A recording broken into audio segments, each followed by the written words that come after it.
क्या आपने कभी ऐसा हलवा खाया है जो सारे दुख दर्द मिटा दे? हमारे गांव में एक सादा सीधा हलवा वाला रमेश, जो अपने ठेले पर जादुई हलवा बेचता है, ऐसे हलवे की ताकत से अनजान था। लेकिन एक दिन उसकी जिंदगी बदल गई। क्या आप जानना चाहेंगे कि ऐसा कौन सा जादू है इस हलवे में?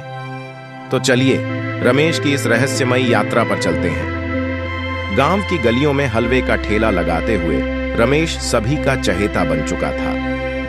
35 वर्षीय रमेश, जिसका मोटा काला घुंघराला बाल, भोली मुस्कान और थोड़ी लापरवाही भरी चाल उसे गांव के बच्चों और बूढ़ों का प्यारा बना देती थी। वह हमेशा सफेद कुर्ता और लुंगी पहने, पैरों में साधारण चप्पल, अपने ठेले के पास खड़ा रहता और रंगीन कटोरियों में हलवा परोसता था। आओ भाई, जादू वाला हलवा खाओ। रमेश की आवाज सुनकर बच्चे खुशी खुशी दौड़ते और उसके हाथ से हलवा लेकर खुशी खुशी खाते। रमेश का ठेला एक सजीव जगह बन गया था, जहां लोग अपनी परेशानियों को भूलकर हंसी खुशी में खो जाते थे। रमेश का सपना था कि उसका हलवा गांव की सीमा से बाहर भी प्रसिद्ध हो। एक दिन उसे एक पुरानी हवेली के बारे में पता चला, जहां कहते थे कि एक पुरानी किताब में हलवे का जादुई नुस्खा लिखा था। रमेश की जिज्ञासा जाग उठी और वह हवेली में चला गया। हवेली में घुसते ही उसकी आंखों में उत्सुकता और आश्चर्य के भाव दिखे।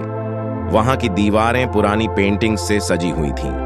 रमेश को एक पुरानी किताब मिली, जिसके पन्ने पलटते पलटते उसे आखिरकार वह नुस्खा मिल ही गया। जादू वाला हलवा, उसने धीरे से कहा और उसकी आंखों में चमक आ गई। उसे यकीन था कि इस नुस्खे से उसका हलवा और भी ज्यादा लोगों को खुश कर सकेगा। रमेश अपनी किताब लेकर घर लौटा और हलवे का जादुई नुस्खा आजमाने में जुट गया। उसके माथे पर मेहनत का पसीना था, लेकिन चेहरे पर संतोष भरी मुस्कान। उसने धीरे धीरे हलवे को कढ़ाई में पकाया और उसकी मिठास से पूरा घर महक उठा। वाह, आज तो यह हलवा कमाल का बनेगा, रमेश ने खुद से कहा। जब हलवा पककर तैयार हुआ तो उसने उसे ठेले पर सजाया और गांव वालों को खिलाने के लिए निकल पड़ा। हलवे की मिठास ने सबको मंत्रमुग्ध कर दिया। गांव के एक बुजुर्ग ने हलवा खाया और रमेश को आशीर्वाद देते हुए कहा, बेटा, तेरे हलवे ने तो मेरी सारी दुख दर्द भगा दिए। रमेश को हलवे का जादू समझ में आने लगा। उसका हलवा अब सिर्फ एक मिठाई नहीं रह गया था, उसमें जादू था जो लोगों की परेशानियों को दूर कर सकता था। गांव में हलवा खाते ही लोग खुश हो जाते थे और उनकी सारी चिंताएं मिट जाती थीं। रमेश का हलवा एक अनोखी चीज बन गया, जो सबकी तकलीफों का इलाज था। रमेश की खुशी का ठिकाना नहीं रहा। एक दिन गांव में एक लालची व्यापारी आया। वह रमेश के हलवे के बारे में सुनकर हैरान हो गया और उसकी प्रसिद्धि से जलने लगा। व्यापारी ने रमेश से ठेले का अधिकार छीनने की धमकी दी, ताकि वह खुद इस जादुई हलवे को बेच सके और अमीर बन सके।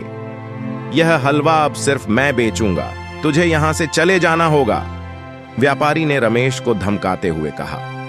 रमेश थोड़े डर और असमंजस में पड़ गया, लेकिन उसने हार नहीं मानी। व्यापारी ने गांव के लोगों को भी अपने पक्ष में करने की कोशिश की। जब गांव वालों को व्यापारी की चालबाजी का पता चला, तो वे रमेश के समर्थन में खड़े हो गए। सबने मिलकर व्यापारी को विरोध किया और रमेश के ठेले को गांव का मान सम्मान बताया।